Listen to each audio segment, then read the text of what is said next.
Hello and welcome to the Progressive Hub Show. With us here today is Norman Solomon, National Director of RootsAction.org and the Executive Director at the Institute for Public Accuracy. His new book, War Made Invisible, is about what happened after 9/11 and the shift in foreign policy that took place, and also what stayed the same, as well as the relationship between the media and the military since then.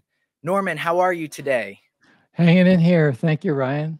That's good. I guess to start, the title of the book, War Made Invisible, I guess briefly, how is war made invisible? What do you mean by that? Well, the vast majority of Americans do not have any real impression or understanding of what's being done with their tax dollars in their name. And so, really dependent on the narratives coming from elected officials and the news media. And at least after the US invasions of Afghanistan and Iraq after 9/11, there was a fair amount of media coverage. And as the book goes into, that media coverage in itself made realities of war, the human realities, pretty much obscure, if not totally hidden. But at least there was coverage of boots on the ground, as the cliche goes, Americans involved in combat. Americans would come back, the tearful reunions at the airports, and so forth. But in the last few years, as President Obama implemented and more Presidents Trump and Biden have further implemented, there's been a move to relying on air power. Relatively few Americans involved in combat or even deployed in war zones, and relying more and more even on drones and air power and so forth. And that further removes U.S. citizenry population from understanding what the U.S. military is doing overseas. So it's a disconnect that's more and more extreme. Right. Like if you remove the potential for U.S. casualties as much as you can, then it's very easy to ignore the other casualties that happen. You mentioned in the book that in 2020, coverage of the Afghanistan war received 5 total minutes of evening news broadcasts across major network. Yet it seemed like there was a ton of time dedicated to the failure of Biden pulling out. Is that part of how they make war invisible? They don't talk about it while it's going on, and as soon as you try to leave, they just double down on all their coverage? Well, almost all of it, according to US media, is about us, US. And the studies of, say, network US TV coverage of Afghanistan over a 20-year period really saw just 3 time spans when there was a lot of coverage. When the US went in the autumn of 2001, then when Obama launched a surge, quote unquote, sending in a lot more troops into Afghanistan early in his presidency, 2009, 2010, and then when the troops came out. And so de facto, US news media define and consider meaningful US military participation, warfare, so to speak, newsworthy. It's when Americans are either coming in some more, or leaving. And the sort of ongoing routine, work a day, kill a day process got relatively little coverage. It was sort of like dog bites human story. It wasn't seen as newsworthy. But people in Afghanistan at the same time were very aware they didn't need NBC or All Things Considered on NPR to tell them that warfare was going on. And another factor is that 70% of the population of Afghanistan is rural. And very rarely would a US connected media outlet or journalist go out into the countryside. And when they did, often they were accompanied by US troops who were doing kind things like building schools and bridges and so forth. It was a PR operation. Meanwhile, the major killing was in the Helmand province in the south. And I, in 2009, during my brief visit to Afghanistan, met a 7-year-old girl, And she was woken up one morning before dawn in Helmand province with bombs that fell on her house. And when I met her at age 7, she had lost one arm. Well, the bombs were courtesy of US taxpayers. I didn't see any media coverage of her. They were scrounging for food at a refugee camp on the outskirts of Kabul. Just not newsworthy. And that just, it's a literal example, it's a metaphor for what is considered by the US mass media overall to be worthy of intensive coverage or empathy with other human beings. And as I say in one chapter of the book, the essence of propaganda is repetition. So people can think, oh, well, I heard a story like that. I read a story like that. And maybe you did. But those islands of empathetic coverage towards victims of US firepower are really overwhelmed by the oceans of either silence or essentially looking at the war through the eyes of the killers, not the killed, in terms of US military activities. Right. Yeah. It seems like the news will cover war when they receive a press release from the White House telling them what to cover and how to cover it, or if they're tagging along with them to go build something in Afghanistan. Um, but yeah, not following the day to day, not following this, to not, building stories and creating stories. You mentioned repetition as something that the news media is very good at. In your book, you talk about it as repetition and omission, and these to me feels like the ingredients for manufacturing consent, as Noam Chomsky might say. Um, are television hosts given explicit instructions about repetition and omission? Are they sometimes told, "Hey, make sure you repeat this"? I know you mentioned some things that CNN did during the Afghanistan war to remind people of 9/11. Is that normal that people covering the news are reminded to repeat things, or on the other side, to leave things out? Well, as you mentioned, the repetition and the omission, those are key ingredients of the quantity, quality, and messaging that comes through in media. Explicit memos and instructions are usually not necessary. Yeah, I mean, you can have guidance from the top editors and the managing producers and so forth.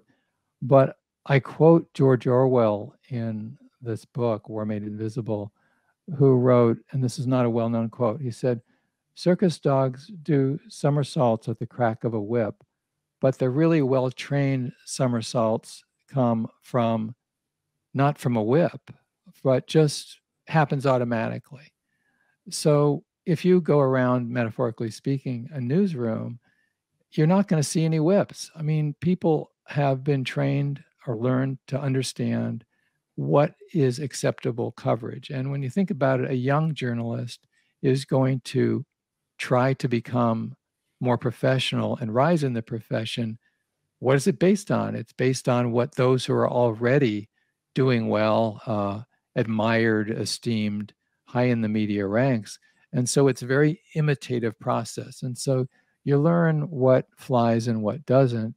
And it's really a process of saying, oh, well, this is our professional zeitgeist. So the memos, well, they come from management of the news outlets, but rarely does it need to be explicit in terms of what you can't do.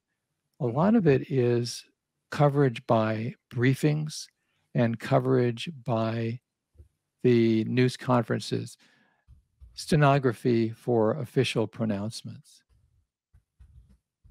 That makes sense. Yeah. And it seems like if you're a young journalist who likes to rattle cages, you're probably never going to get the opportunity to end up in a big newsroom where you may be able to rattle a big cage. Well, Just like, journalists, I think, are encouraged to try to make their name by being cutting edge, but not too cutting edge. Going out on a limb, but not too far out on the limb, because then it could crack and maybe there's not a mattress underneath to cushion the professional fall.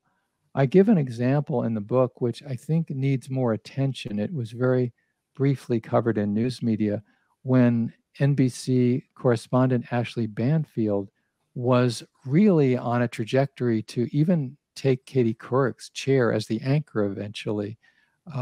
Ashley Banfield, young, vibrant, articulate, made her name covering the fall of the towers during 9/11, went off to cover the wars in Afghanistan and Iraq, and went to other countries in the Middle East. And several weeks after the invasion of Iraq in the spring of 2003, it all fell apart. It fell apart in 1 hour. It fell apart in a few minutes when she gave a speech to a university audience in Kansas and said there's a distinction between coverage and journalism.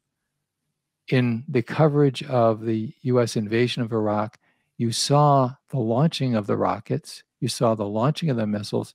You didn't see what happened when they reached their destination. She said a puff of smoke and dust is not what happens. And she basically said that US media were not conveying the realities of war. They were just showing the US perspective.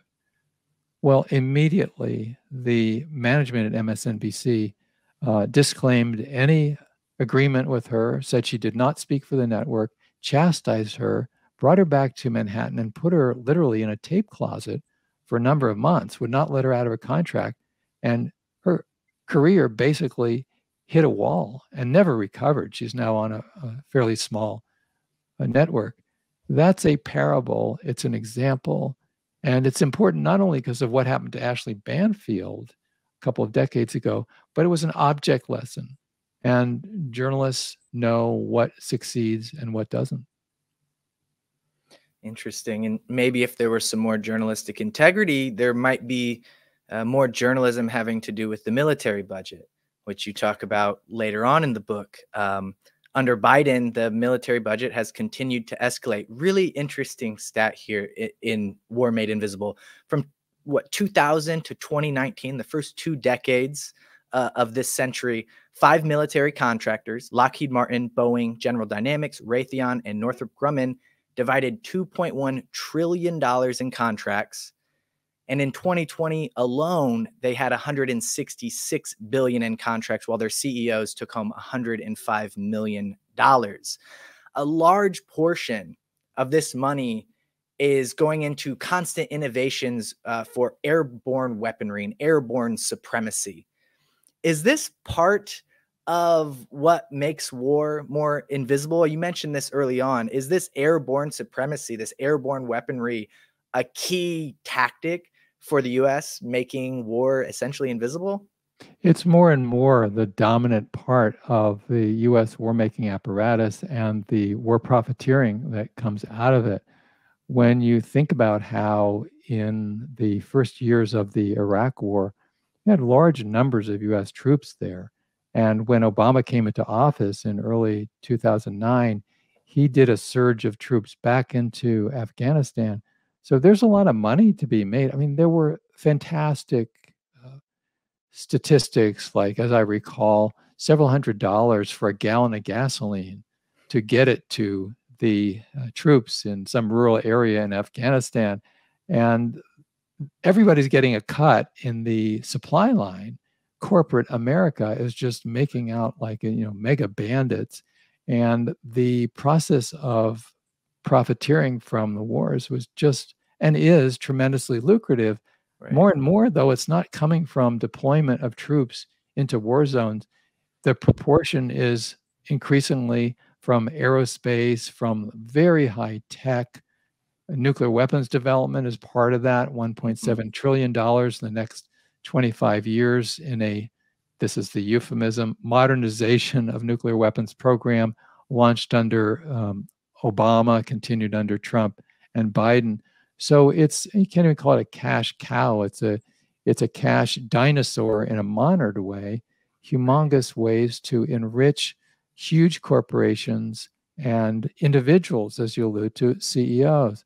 So with so much money being thrown around, the ethical, moral, if you will, spiritual aspects of basing so much of the economy on killing, those concerns really get short shrift if mentioned at all. And the revolving doors, I think of them now as meshing teeth of gears, because you've got this constellation of Pentagon officials, civilian and military. Some of them become pundits on TV. A lot of them go on to the boards of directors of media outlets as well as major military contractors. You have a lot of those military folks becoming staff members of key military committees on Capitol Hill, or they become Congress members themselves. Right. Likewise, former members of Congress become lobbyists for military contractors. The excellent journalist and researcher William Hartung, as I cite in the book, says upwards of 700 lobbyists are on Capitol Hill full time for military contracting. That's more than the number of members of the House and Senate combined. This is really a racket. And like Smedley Butler said 100 years ago about intervention in Central America, the general, he said, war is a racket. And now the racket is way bigger than it used to be. Yeah, what is it, like 14 lobbyists, military lobbyists for every senator? It's unbelievable. I like, it's important you mentioned, the investments into nuclear modernization too, because I think nuclear weapons are one of the key things that are invisible when it comes to war. We don't talk about them. They're public. We know where they are, but no one really knows where. If you just ask somebody on the street, nobody knows where they are. Part of it, the profit part of it, I think is really important, and how the invisibility of war connects with making it more profitable. Is that the case, that by making war less visible, by taking it out of the public view, that it actually becomes more profitable because they can just keep dumping money into it without ever being questioned? There's so many dynamics where it becomes part of the media echo chamber. The 24/7 aspects, I think, of the cliche, really the fish in water, what water is the feeling after a while. And going into the woodwork, it becomes, it seems to be for most people natural. This is normal. We have more than half of the US military budget, uh, discretionary budget, going to the military at this point. And to raise these questions is not unprecedented in mass media, but not really rare. And there might be arguments about a particular aircraft carrier or a particular designed jet fighter or something, and it's a boondoggle, just as there might be arguments about when and how the US should intervene militarily, but not a lot of questioning of the prerogative and the right to intervene. Yeah. So the US government is given tacitly the moral and legal authority to send troops anywhere, to send missiles, which is more the case, anywhere. Drone strikes are now pretty much a dog bites human story. They're not considered in the newsrooms of America to be very newsworthy. And as you allude to, the profitability of these wars is just taken for granted. I mean, Right. where's the stigma? There's no stigma. It's not like during World War II where investigations in the Senate raised the question, and this was some of the terminology, war profiteering. That was seen as a bad thing. Now it's seen as just a civic virtue and good business. Right. It seems like where just everyday folks are like, oh, well, that's where I should move my That's right. 401k money to now. Yeah, no thought to what that is actually doing. You mentioned drones. And one of the things we've seen from drones, but before drones, but drones are especially guilty to now, is the unintended deaths. And we see them in Ukraine right now. We saw them in Afghanistan, in Iraq, and anywhere else where there's war, there's unintended deaths, and especially with drones. How has the US kept those unintended deaths in the realm of irrelevant? I think that's one of the important things. Is it just by the media ignoring them that it's just irrelevant? We don't care about these unintended deaths. It seems that there's just very little noise that's made about it. The myth is that US precision weapons rarely kill civilians. And once in a while, there's a story because it happens maybe in a place like Kabul as it did during the US withdrawal. Journalists happen to be there. It's presented by news media and certainly the Pentagon as a one off. There's the mythology that US technology is so great and the morality of US leaders is so great that these are very rare events. And that goes with a pattern that I document in the book. I compare speeches by Lyndon Johnson as president in 1966 in Vietnam with Barack Obama as president in his administration going to troops in Afghanistan. And the themes are very similar. They almost use the same language. The speeches are almost interchangeable. Lyndon Johnson used the word compassionate. He told the troops that they were compassionate in their activities. And I've come to think of the line, the messaging, sort of these are angels of mercy in uniform rather than angels of death or conveyors of death, which is, after all, basically death and destruction is the purpose, the goal of intervention for the US to work its way on the world. So the technological mystique is stoked very strongly by the US military. I quote Donald Rumsfeld, the defense secretary, during the US initial assault on Afghanistan, where he talks about the humanity involved. He uses terms like that. The humanity involved about selecting where the missiles will land and where they won't. Well, this is mythology. And later on, in a chapter called Humane, I cite the reporting that The Intercept did based on the whistleblower documentation from Daniel Hale, who's now in prison, a former US Air Force person.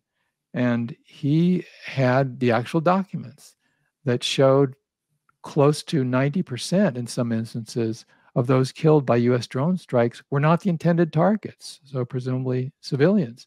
So when you have that kind of reality in the secret documents showing that the majority of people the US military is killing with those drone strikes are actually civilians, that really runs directly counter to essentially the lies being told by the US military, rarely challenged by US mass media. Yeah, well, let's move to that humane wars chapter. The media is, like you're saying, always painting US war making as humane. I don't get why, though. I mean, I understand it's about access a lot of the time and how their jobs, like we talked about, but why is it better for them? Why is it more profitable for them to paint US war making as a humane as opposed to showing the truth, to getting those deep investigative stories, to being the news that reveals the truth? Why is that not more profitable for them? I've never quite understood.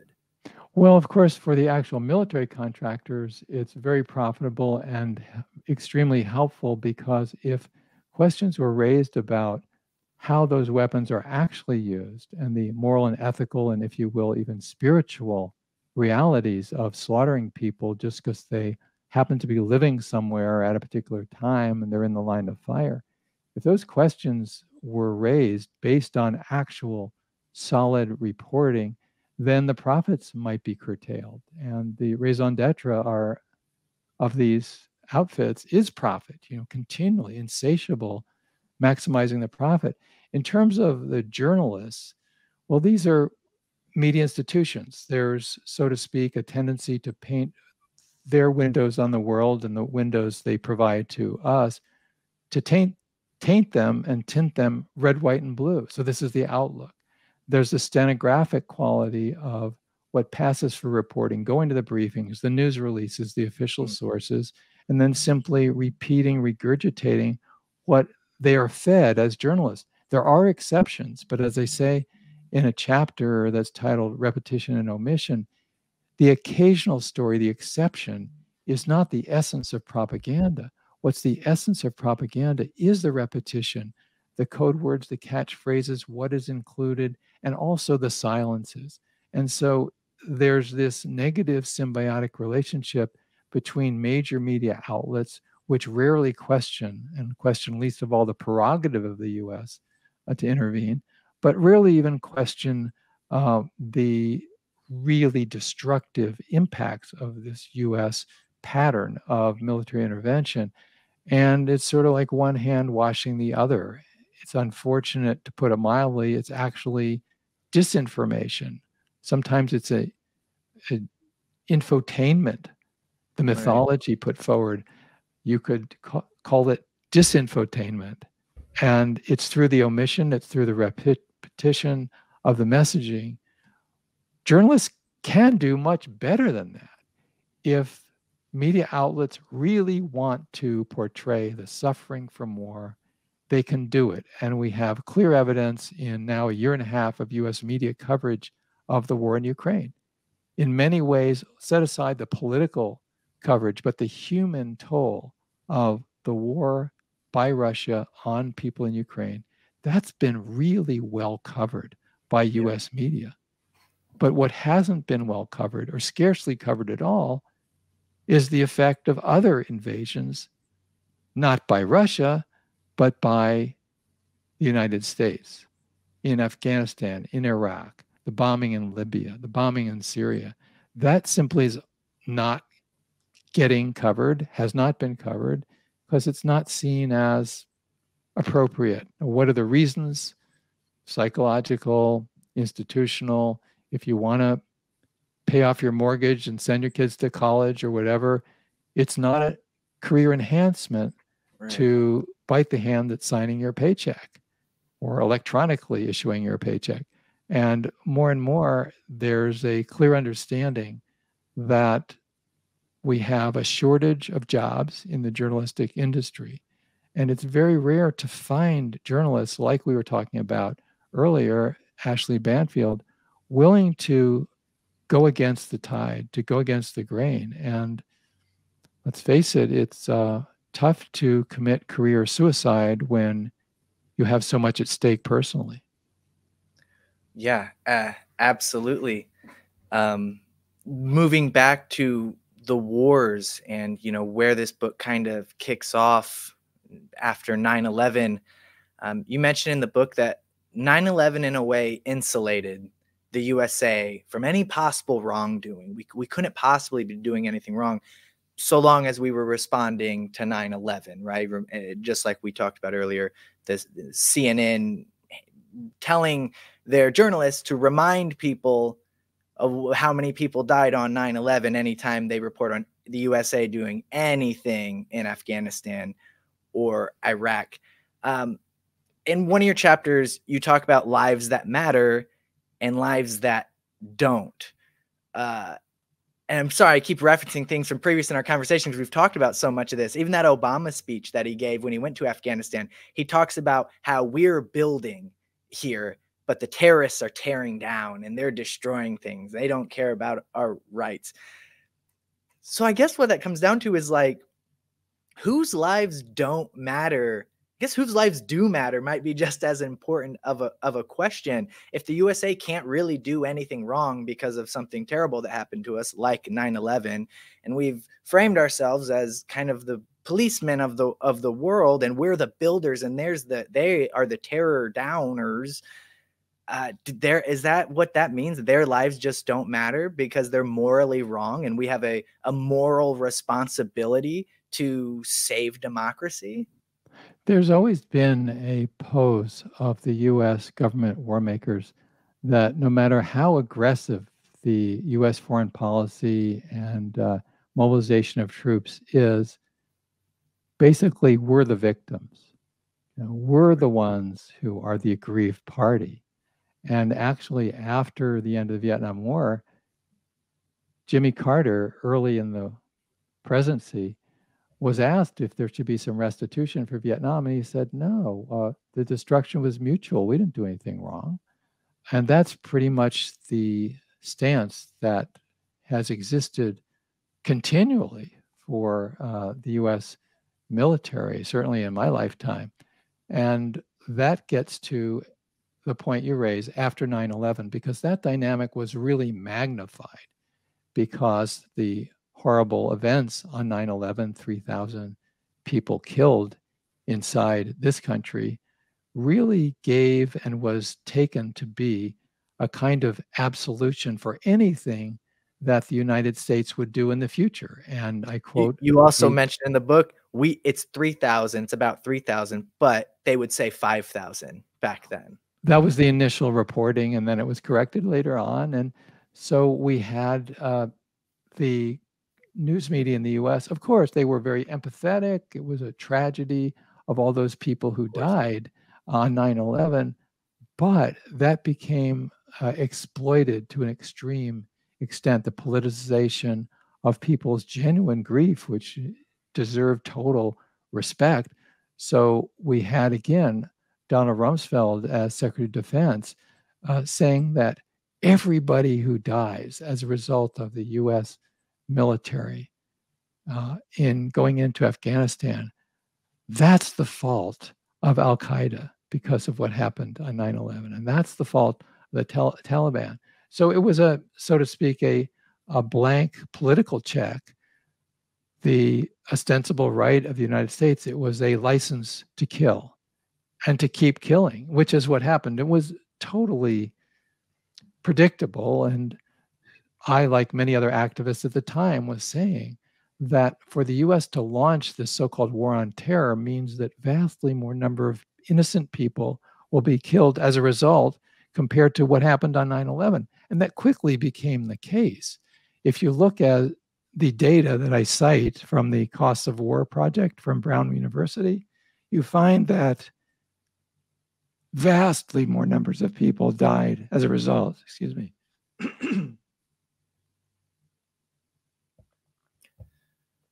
Right. I think, We'll go again. at the low number, was it 500,000 civilians in Iraq? But I've heard estimates over 1 million. Well, 3, 2, 1.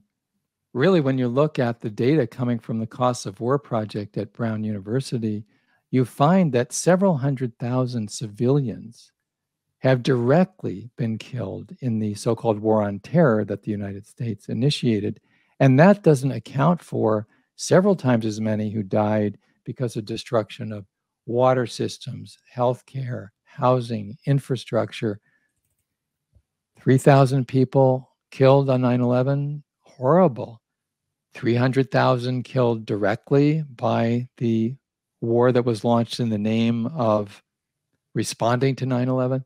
This is a sort of a out of control spin out militarism that we're living with today. And even though there are fewer, quote, boots on the ground from the US, the reliance on airstrikes and the boosting of the military spending is not only killing people overseas, but also, as Martin Luther King Jr. called it, further implementing what he described as a demonic suction tube, taking money away from basic human needs for nutrition, for healthcare, for housing, for education, all the different ways that as we travel around the United States, we know communities are just suffering from lack of basic resources.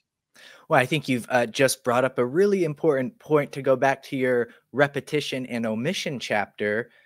MLK, that is a great example of how the media omits things to change a narrative.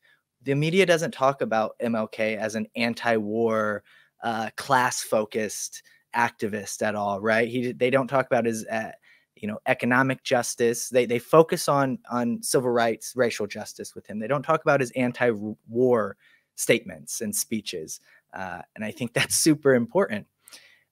Mentioning I think you're right. I think you're right, Ryan. And if anybody watching this is thinking about, well, what's an example?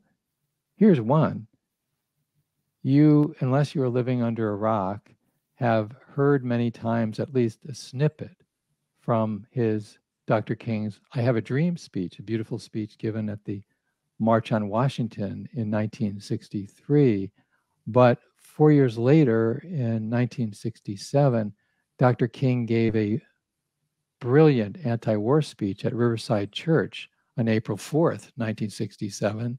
And we rarely in the mass media get any reference to that whatsoever. So have to ask ourselves, I think, why is that? It's because in the current era, and this has been true for decade after decade, Dr. King's challenge to racial segregation is now safe to invoke, whereas his basic challenge to militarism goes unmentioned by corporate media. Hopefully one day it will be safe to invoke in polite society again. But until then, we will continue on as activists and organizers trying to get it there. A moment ago, you mentioned, 3,000 dying on 9/11 tragedy. In response, 300,000 at least died in the Middle East and Iraq, I believe. And these are just the civilian numbers, right? Just the civilian, yeah, right. And I've heard numbers as high as 1 million, but yeah, even 300,000, it's ungodly. In one of your chapters on the color of war, you mentioned the tenor and volume of U.S. media coverage have routinely hinged on who is doing the killing and who is being killed. And I think the pattern is really clear when you look at some of the countries you list where the United States is engaged in war that don't get media, or not the U.S. or our allies. There's no coverage of Libya, Palestine, Yemen, Syria, Somalia, Ethiopia, anywhere in Africa. So I think we have a pretty clear similarity between all of those countries, don't we? As I mentioned in the book, and frankly, it really struck me far into my work on the book. We have hidden in plain sight the reality that virtually all the people killed by U.S. firepower during this 20 plus years of so-called war on terror have been people of color. Right. And from that thinking and the writing in the book, I've written an article just in the last days that's on Progressive Hub, progressivehub.net, talking about that. And it's really stunning to me that you can look at all the mass media coverage in the United States you want, and it's very unlikely you'll find any reference to that fact. It's right in front of us. And yet the pretense is that, or the de facto implied or tacit pretense is, it's not even worth thinking about. It's like, don't even think about it. And it's especially striking because in the last few years, and this is a good thing, especially after the killing of George Floyd, there's been a lot of discourse in the United States about systemic racism. Right. And by refusing to address systemic racism in terms of US military and foreign policy, there's a basic intellectual and perhaps emotional corruption that exists in US media and politics. Yep. Try getting the New York Times or the Washington Post or major networks or politicians on Capitol Hill to just open up the topic. The fact being that virtually all the people killed by the United States in military actions in the last 20 years plus in this century have been people of color. And we know that systemic racism is a reality in the institutions of the United States in so many ways inside our country. And yet the pretense is it all stops at the water's edge. And that's not only ridiculous, but it's another way in which humanity is separated out by the dominant mythology. Right. You have that a similar relationship with the military and in climate change, where we have this, it's obviously happening here, but then as soon as it gets to the military, the country disregards it. We don't count what the military does as part of our climate change solutions or in any climate plans or even at the international level. And so it's just, yeah, like you said, it stops at the water. Yeah, there definitely is cosmetic PR discussion from the Pentagon about how the US military will be conscious about climate issues, and yet no acknowledgement that the institution on the planet with the biggest negative effect on climate is the US military. Right. Back to the color of war conversation. One really interesting thing you pointed out was that the same day that Ukrainians were being applauded on TV for stockpiling Molotov cocktails, on television, showing their faces, we know who they are.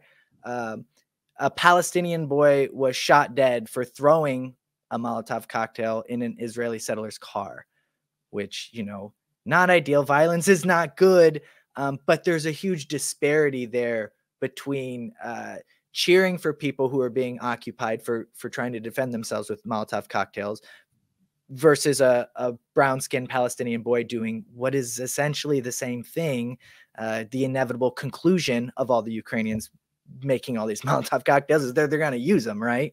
But the media response, it just seems like it turns out the corporate media is able to oppose war and aggressors and people they don't like as long as they're an official enemy, as long as they're an enemy of our ally. But if they're on our side, we cheer for them, It's a double standard that is so deep that it becomes part of the wallpaper, so to speak, of the media echo chamber. And in this case, Israel is hot wired to get about $38 billion a year over the 10-year period. We're about halfway through it. So, well over $3.5 billion a year just automatically going to Israel. And while US major media outlets might have some arguments and quibbles about facets of US foreign policy, the underlying basics of who is an ally and who isn't really gets internalized, so to speak, by these institutions. And I think about, for instance, Saudi Arabia, where a year ago, yeah, Biden got some criticism for his fist bump with the de facto ruler of that country. Right. Very rarely was it even mentioned that Biden was fist bumping the leader of a country that, with US help, had already been involved in killing about 200,000 people with bombing of the humanity living in Yemen, the largest cholera epidemic in world history caused as a result of that war. And yet, some criticism, fleeting criticism of Biden, fist bumping the guy who has helped oversee that warfare. And it does again go to the glaring double standards, which really raises, I think, or should raise a lot of questions, which is intellectually, morally, if you will, spiritually, how do we square that circle? How do we live in a country day after day and year after year, decade after decade, that tacitly separates humanity into two categories, those whose grief matters and those whose grief doesn't matter? And that's really the core of my book, War Made Invisible. It's the invisibility of certain human beings from US media and politics, which is internalized by people who consume US media and politics in the United States. And that is not only among people on the political right or people who call themselves centrists, it also has a lot of sway on the left in this country, not in terms of general stance or rhetoric, but day to day and year to year. And I think that does have something to do with the tolerance that many have toward Biden administration foreign policy. And to be clear, when you look at the Democratic and Republican parties and domestic policy, there's not as big a difference as I wish because there's so many things wrong with the corporatization of the Democratic Right. Party. But on Capitol Hill, the difference between Democrats and Republicans on domestic policy, it's huge. And the neo-fascist Republican Party really has very different approach to domestic issues compared to the Democratic Party. But when you go outside the US borders, when you look at US foreign and military policy, it's very difficult to see much difference. And rather Right. than confront that fact, too many progressives have been ready, willing, and able to say, well, high jump over low standards, in effect. Biden is against Republicans. I'm with Biden. Well, that's not good enough. Right. I've pointed out to Republican friends before who are super, super concerned about China and are all in on going to war with China that Obama started the pivot to Asia, and it's just funny how they're just, step together, just like no problem. Obama was the Antichrist and now they have his foreign policy, it's like nothing. There's the phrase in search of enemies, and the US is in search of enemies. And for most of this century, there's been the emphasis on the so-called war on terrorism. Hmm. And yet the documentation is clear, even from the US government, there are more terrorists now than right after 9/11. So it's not working at that level. It is working in that it's extremely lucrative for military contractors, as we've been discussing, and it's reaping great rewards from and has for the rhetoric of many politicians. But meanwhile, we're looking at this increasingly dangerous superpower confrontation with Russia and with China. Some people will point out, oh, there are Republicans on Capitol Hill who are raising some questions about the anti Russia complete rhetoric that forecloses diplomacy. But those Republicans generally want to focus on China. They want to have a military confrontation with the Chinese government. So that's not a solution either. And ultimately, we need to face the fact that, as one bumper sticker I saw referred to, there's the standard one, red, white, and blue bumper sticker, and it says, these colors don't run. But the counter to that is a bumper sticker that says, these colors don't run the world. And that question is still in the air. Is the US here to, as best it can with its economic and military power, run the world? And tacitly between the lines, and sometimes explicitly, that is the goal of the bipartisan foreign policy near consensus along Pennsylvania Avenue. We should use our military strength in every which way to work our will on the world. Well, this is not a unipolar world anymore. It just isn't. Right. I mean, even, you almost have the Democrats and Republicans just trading off wars. They were both on the war on terror for decades. You had Biden pull out of Afghanistan, and it seemed like an opportunity to lower the military budget, to have some peace for a little bit. And within months, the military budget obviously went up substantially, and we're dedicating billions of dollars to just another war. And when Republicans take over, they may stop one, but they're just going to start another one. So yeah, you got an army looking for enemies, just like a hammer looking for nails, or however it goes, right? Keep things rolling. Have a raison d'etre. You need wars to justify these tremendous budgets going on. And Obama, when he came in, had talked about, as he said, being against, quote, dumb wars, but he apparently was for what he considered to be smart wars. And we're still dealing with the aftermath and the really negative consequences of the path that the Democratic Party, with Obama at the head, took, which was an opportunity that was lost to say the perpetual war is not bipartisan. We don't see the endless war of a so-called war on terror as being a bipartisan enterprise. But Biden has continued the tradition that Obama initiated, which is to say, yes, this is bipartisan. Democrats and Republicans together, in effect, we believe there should be perpetual war. I think when Obama's talking about smart war, I think what he actually turned out to be talking about was more like a smartphone war. Like, it's just better technology. It's not actually more intelligent. As it went on, yeah, he did the surge of troops early in his presidency, but of course that didn't work. Right. And the consensus now is we want to have as few boots on the ground as necessary. That's where Biden, when he spoke at the United Nations and falsely claimed in September of 2021 that the US was no longer at war, he reassured the people of the United States, oh, we can still intervene. We're going to use what he called over-the-horizon capabilities, which is basically attacking from the air. And that politically plays really well, as I write about in the book. Don't have to have Americans dying very much in the wars. It's great for the military contractors, a boost for the aerospace industry, and no muss, no fuss. We just kill from high in the air, which is part of the arrogance that, unlike these crude people with wearing suicide belts, we kill correctly. We do it from the air. Isn't that the same excuse that they used in Libya too, that you mentioned in the book? That because we didn't have troops on the ground, because we weren't at war, we didn't need permission to be at war. How could we be at war if Americans weren't dying? It's really stunning, and it's another aspect of how the invisibility of war is something that the military power structure has really tried to encourage.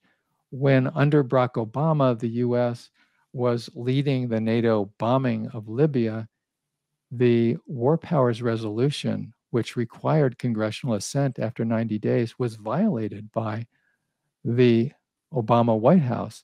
And so Obama sent his legal apparatchik to Capitol Hill to explain why.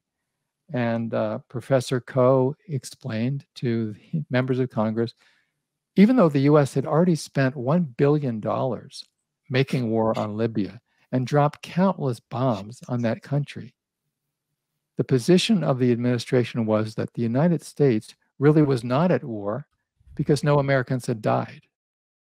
And that really gives us a window into the mentality.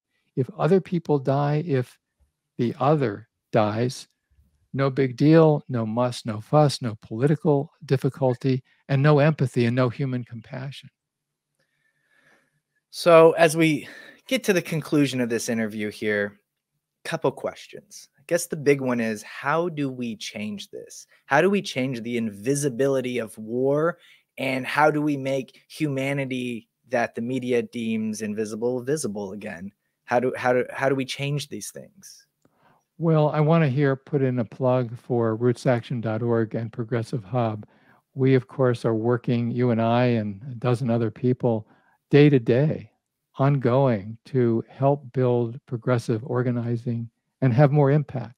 And nobody's going to do it for us. Those of us around this country and around the world who want to make basic changes to prioritize human well-being over profit and militarism, we got to do it ourselves. And that is really bound up in organizing, educating, and taking action. So I do want to encourage everybody, if you haven't signed up for the action alerts from Roots Action, please go to rootsaction.org and sign up.